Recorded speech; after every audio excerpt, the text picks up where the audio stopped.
මම ඩෝබෙල් එක ගහලා කස්ටමර්ගේ පීට්සා එක යාට දුන්නා. හැබැයි පීට්සා එක අතට ගත්ත ගමන්ම මට තේරුණා මේ මිනිස්සයා හොඳටම දුකින් ඉන්නේ කියලා. ඕනම වෙලාවක අඬන වගේ මූණක් තිබුණේ. මටත් පොඩි දුකක් හිතුණු නිසා එයාව ටිකක් හිනස්සන්න හිතාගෙන පොඩි කතාවක් පටන් ගත්තා.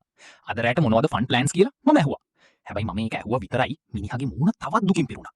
එයා කිව්වා මගේ ප්ලෑන්ස් තමයි මේක කාලා පරණ ෆොටෝස් ටික බලන එක කියලා. ඊට පස්සේ සල්ලි දීලා දොර වහගත්තා. මම ආපහු යන්න හැරුණා විතරයි උඩ තට්ටුවේ වින්ඩෝ එකකින් පොඩි කොල්ලෙක් කෑ ගහලා කිව්වා අපේ තාත්තට ගොඩාක් ආස සෝස් එක දෙන්න අමතක කරන්න එපා කියලා.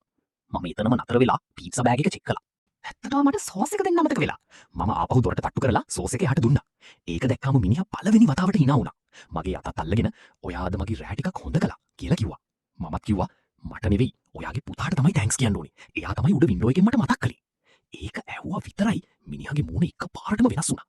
එයා ටික වෙලාවක් නිශ්ශබ්දව ඉඳලා මගෙන් ඇහුවා ඔයාගේ පුතා මොනවද කිව්වේ? හරියටම ආයි කියන්නේ. මම කිව්වා එයා කිව්වේ අපේ තාත්තට ගොඩක් ආස සෝස් එක දෙන්න අමතක කරන්න එපා කියලා. ඒක ඇහුව ගමන් මිනිහා බිම බලාගෙන හිමින් කිව්වා මට පුතෙක් නෑ. මගේ පුතා මීට අවුරුද්දකට කලින් මැරුණා. ඒක ඇහුවාම මගේ කකුල් දෙක පණ නැති වෙනවා වගේ දැනුණා. මම හිමින් ආපහු උඩ වින්ඩෝ එක දිහා බැලුවා. ඒත් ඒ වෙලාවේ එතන කිසිම කෙනෙක් නෑ.